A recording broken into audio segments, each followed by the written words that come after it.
নমস্কাৰ ইতিমধ্যে আমি বিভিন্ন সংখ্যাৰ বিষয়ে আলোচনা কৰিলোঁ লাষ্ট আমি সংখ্যাৰ বিষয়ে আলোচনা কৰিলোঁ পৰিমেয় সংখ্যাৰ বিষয়ে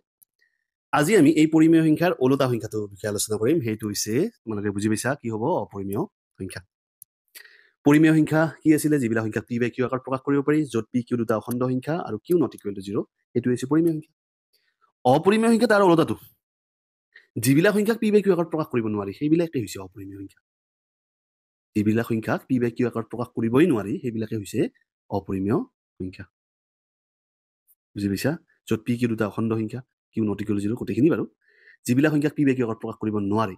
তাক আমি এটা বেলেগ ধৰণেও বুজাব পাৰোঁ যদি কোনো এটা সংখ্যা দশমিকভাৱে বিস্তৃতি কৰিলে দশমিকত প্ৰকাশ কৰিলে তো বুজি ল'বা দেই ভালকে কোনো এটা সংখ্যাক যদি দশমিকত প্ৰকাশ কৰোঁ সেই দশমিকটো যদি অসীম হয় আৰু লগতে যদি অপৌনঃপুনিক হয় তেতিয়া সেই সংখ্যাটো অপৰিমেয় সংখ্যা বুলি কোৱা হ'ব ওপৰত আনিছো এইটো বুজি পাইছানে পৰিমেয় সংখ্যাৰ যে লাষ্টত যে দুটা পইণ্ট দিছিলোঁ যে অসীম দশমিক হ'লে পৰিমেয় হ'ব পৌনঃপুনিক দশমিক হ'লে অসীম পৌনঃপুনিক হ'লে পৰিমেয় হ'ব তেনেহ'লে তাততো এটা ৰৈ গ'ল অসীম আৰু অপৌনঃপুনিক ৰৈ গ'ল বাৰে বাৰে আহি নথকা সংখ্যা আছে কিছুমান সেই সংখ্যাটো কি হ'ব অপৰিমেয় সংখ্যা হ'ব বুজি পাইছা নিশ্চয় যিবিলাক সংখ্যাক দশমিকত প্ৰকাশ কৰিলে যদি সেই দশমিক বিস্তৃতিটো অসীম হয় মানে ডট ডট ডট ডট থাকে একৰ পিনে আৰু যদি অপৌনঃপুনিক হয় মানে বাৰে বাৰে যদি আহি নাথাকে কোনো এটা অংশ যদি ৰিপিট নহয় একজেক্টলি ৰিপিট নহয় তেনেহ'লে সেই সংখ্যাটোক কি বুলি কোৱা হ'ব অপৰিমেয় সংখ্যা বুলি কোৱা হ'ব তোমালোকে কেইটামান এক্সাম্পল মনত ৰাখিবা এনেকুৱা কিছুমান মূল চিনযুক্ত সংখ্যা লিখিবা যাৰ মূল নলয় যেনে বৰ্গমূল 2 বৰ্গমূল 2টো মান উলিয়াব নোৱাৰা তোমালোকে এইটো কি বুলি কোৱা হ'ব অপৰিমেয় সংখ্যা বুলি কোৱা হ'ব বৰ্গমূল 3 এটা কি হ'ব অপৰিমেয় সংখ্যা হ'ব কিন্তু বৰ্গমূল 4টো অপৰিমেয় সংখ্যা নহয় কিয় নহয় বৰ্গমূল 4ৰ মান আমি উলিয়াব পাৰোঁ বৰ্গমূল 4 কি হ'ব 2 2টো এটা অখণ্ড সংখ্যা আৰু অখণ্ড সংখ্যাবিলাক পৰিমেয় আছিলে গতিকে বৰ্গমূল 4টো পৰিমেয় সংখ্যা হ'ব বৰ্গমূল 4টো অপৰিমেয় সংখ্যা নহয় বৰ্গমূল 5টো কি হ'ব তোমালোকে বুজি পাইছা 5ৰ বৰ্গমূলটো উলিয়াব নোৱাৰি গতিকে এইটো এটা অপৰিমেয় সংখ্যা হ'ব নিশ্চয়কৈ বুজি পাইছা প্ৰথম মনত ৰাখিবা এইকেইটা এক্সাম্পল কেইটা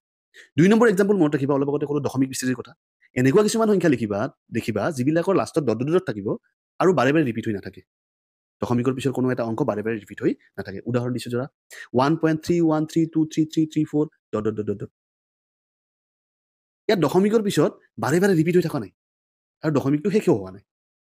এই দুটা যেতিয়া ঘটনা ইয়াতে হৈ গৈছে গতিকে এইটো এটা কি সংখ্যা অপৰিমেয় সংখ্যা বুজি পাইছা আৰু এটা মনত ৰাখিবলগীয়া ইম্পৰ্টেণ্ট কথা এটা মনত ৰাখিবলগীয়া পাই তোমালোকে বৃত্তৰ গণিতত বৃত্তৰ জ্যামিতিবিলাকত তোমালোকে পাইছা বৃত্তৰ পৰিসীমা বৃত্তৰ কালিত তোমালোকে পাই আহিছা পাই বুলি এটা সংখ্যা পাইছা পাইৰ মান সদায় অপৰিমেয় সংখ্যা হয় পাই এটা কি সংখ্যা হয় অপৰিমেয় সংখ্যা হয় এটা ইয়াতে গণ্ডগোল লাগিব পাৰে তোমালোকৰ এটা কুৱেশ্যন মূৰত আহিব পাৰে কিছুমানৰ আহিছে চাগে যে পাইৰ মান দেখোন 22/7 পাইৰ মান দেখোন 22/7 7/22 7/22 দেখোন p by q আকাৰত প্ৰকাশ হ'ল তেনেহ'লে পাইটো কেনেকৈ অপৰিমেয় হ'ল p by q আকাৰত প্ৰকাশ হ'লেতো পৰিমেয় হ'ব লাগিছিল কিন্তু কিয় পৰিমেয় নহ'ল কিয় অপৰিমেয় হ'ল কাৰণটো এইটোৱে যে 7/22 যিটো নাম্বাৰ পাইছা তোমালোকে সেই নাম্বাৰটো একচুৱেলি অৰিজিনেল নাম্বাৰ নহয় পাইৰ অৰিজিনেল মান 7/22 নহয় পাইৰ অৰিজিনেল মানটো হৈছে 3.1415926 dot dot dot dot dot 3.1415926 dot dot dot dot ইয়াত লক্ষ্য কৰাচোন এই সংখ্যাটো কি হৈছে অসীমলৈকে বিস্তৃত হৈ গৈছে ডট ডট ডট আছে আৰু লগতে দশমিকৰ পিছত কি আছে সংখ্যাবিলাক কি হৈ আছে ৰিপিট হৈ থকা নাই গতিকে অসীম হৈছে লগতে অপৌনঃপুনিক হৈছে সেইকাৰণে পাইটো কি সংখ্যা অপৰিমেয় সংখ্যা পাইৰ প্ৰকৃত মান 7/22 নহয় কিন্তু 7/22 ইণ্ডিভিজুৱেলি যদি কোনো এটা সংখ্যা হয় পাইৰ মান নহয় যদি কোনো এটা সংখ্যা হ'বও পাৰে 7/22 এটা ভগ্নাংশ হ'ব পাৰে সেই ভগ্নাংশটো কিন্তু পৰিমেয় হয় 7/22 নামৰ যিটো ভগ্নাংশ আছে সেইটো কিন্তু পৰিমেয় হয় কিন্তু পাইৰ ভেলুটো কিন্তু অপৰিমেয় হয়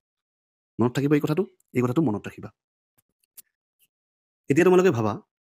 অপৰিমেয় সংখ্যা যিটো টোপোলা আছে সেই টোপোলাটো কি নাম চিহ্নিত কৰিম অপৰিমেয় সংখ্যাৰ টোপোলাটো কি নামেৰে চিহ্নিত কৰিম যেহেতু অপৰিমেয় সংখ্যাৰ নাম কি আছিলে ইৰেচনেল নাম্বাৰ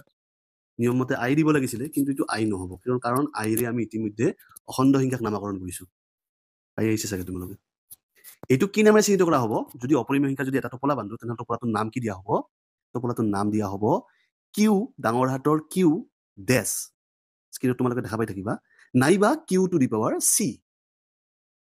মনত থাকিব অখণ্ড সংখ্যাৰ মানে অপৰিমেয় সংখ্যাৰ যিটো টোপোলা আছে অপৰিমেয় সংখ্যাৰ টোপোলাটো কিউ ডেছ নাইবা q to the power c ৰে চিহ্নিত কৰা হ'ব অপৰিমেয় সংখ্যাৰ বিষয়ে বেছিক কনচেপ্ট এইখিনিয়ে আৰু বিভিন্ন আছে কথা এইবিলাক আমি যদি ইণ্ডিভিজুৱেলি কিবা এটা এক্সট্ৰা আৰু ভিডিঅ' বনাব পৰা বনাই দিম কিন্তু বেছিক কনচেপ্ট এইখিনিয়ে আজি ভিডিঅ'টো ইমানতে শেষ হ'ল আজিলৈ ইমানে ভিডিঅ'টো ভাল পালে লাইক কৰিব কমেণ্ট কৰিব শ্বেয়াৰ কৰিব আৰু ডিবি মন্ত্ৰ চেনেলটো ছাবস্ক্ৰাইব কৰিবলৈ নাপাহৰিব ধন্যবাদ